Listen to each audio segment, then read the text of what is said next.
जो पाखंड हो रहा है वो सभी धर्मों में विकराल है। ऐसे ही एक पाखंड को इस उपन्यास में उजागर किया गया है। देवांगना में आचार्य चतुर्सेन ने एक प्रेम कथानक के माध्यम से बौद्ध एवं अन्य हिंदू संप्रदायों में भयानक आकार ले चुके आडंबर, तंत्रवाद और छल का बड़ी कुशलता से वर्णन किया है। बौद्ध मठों में एक नए साधु के दीक्षित होने की प्रक्रिया का बारीकी वर्णन आपको किताब के अंदर खींच लेता है। इसके अलावा तथाकथित धर्म केंद्र बल्कि पाखंड के केंद्र कहना अधिक उचित होगा। मंदिर मठादी की सत्तात्मक शक्ति और प्रभुत्व का भी कुशल वर्णन किया गया है। उपन्यास के अंत होते होते बौद्ध संप्रदाय के भारत भूमि से विलुप्त हो जाने के कारण स्पष्ट होने लगते हैं। तो करेंगे किताब पर चर्चा। Well, I'm Oshi Sahu and you're watching BookBuzz.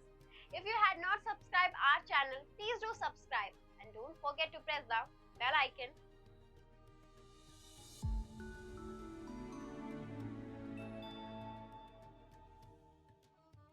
आचार्य चतुर्सेन शास्त्री हिंदी भाषा के एक महान उपन्यासकार थे। इनका अधिकतर लेखन ऐतिहासिक घटनाओं पर आधारित है।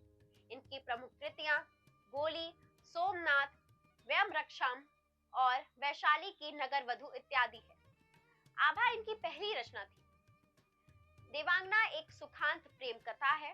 बौद्ध धर्म के पतनशील रूप वज्रयान का विवरण मिलता है, जो बताता है कि ईसा की 12वीं शताब्दी में किस तरह के आडंबर, पाखंड, अत्याचार, अनाचार और कुरीतियां व्याप्त हो गई थी। बौद्ध धर्म में जिन दोषों के कारण इस शांति एवं सम्यकता की आधारशिला रखने वाली शाखा को अपने ही मूल यानी कि भारतवर्ष से विलग होना पड़ा। पुस्तक का सारांश लेखक द्वारा भूमिका में भर दिया गया तमाम ऐतिहासिक तथ्यों से भी अवगत कराता है। उनकी कलम साहित्य की कई विधाओं पर चली। उनकी यह साहित्यिक यात्रा किशोरावस्था से प्रारंभ होकर साहित्य के क्षितिज तक विस्तृत हो गई।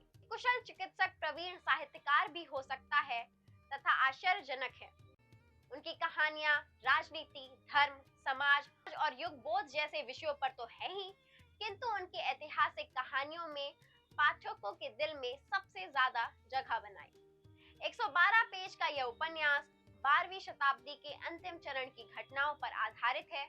यह वह समय था जब विक्रमशिला, उदंतपुरी विश्वविद्यालय, व्रजासन तथा नालंदा विश्वविद्यालय वर्जयान और महायान संप्रदाय की केंद्र स्थली बन गया था।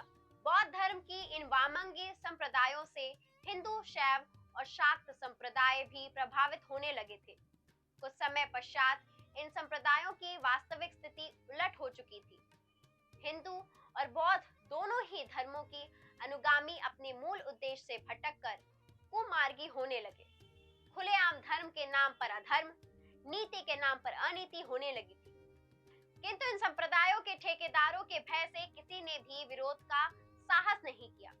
देवांगना उपन्यास में उसी काल की पूर्वी भारतीय जीवन की कथा का विवरण है। मुख्यतः ये उपन्यास देवदास नामक श्रेष्ठी पुत्र को धोखे से बौद्ध भिक्षु बनाए जाने की कहानी है, जो आगे चलकर राजकुमारी मंजू घोषा के प्रेम में पड़कर संघ के खिलाफ विरोध करता है।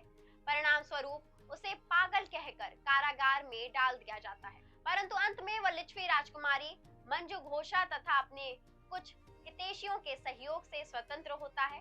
अंततः संघ के अनाचारियों को हटा दिया जाता है और इस प्रकार वास्तव में मठ में शांति की स्थापना होती है। यह उपन्यास मनोरंजक शैली में तत्कालीन भारत 12वीं शताब्दी के सामाजिक, आर्थिक, धार्मिक तथा राजनीतिक स्थिति पर भी प्रकाश डालता है। वास्तव में यह उपन्यास साहित्य के विद्यार्थी के लिए जितना उपयोगी है, इतिहास के विद्यार्थी के लिए भी उतना ही उपयोगी है। उम्मीद है आपको हमारा ये वीडियो पसंद आया होगा। ऐसे ही बेहतरीन वीडियो देखने के लिए हमारे चैनल को अभी सब्सक्राइब करिए। सायोनारा।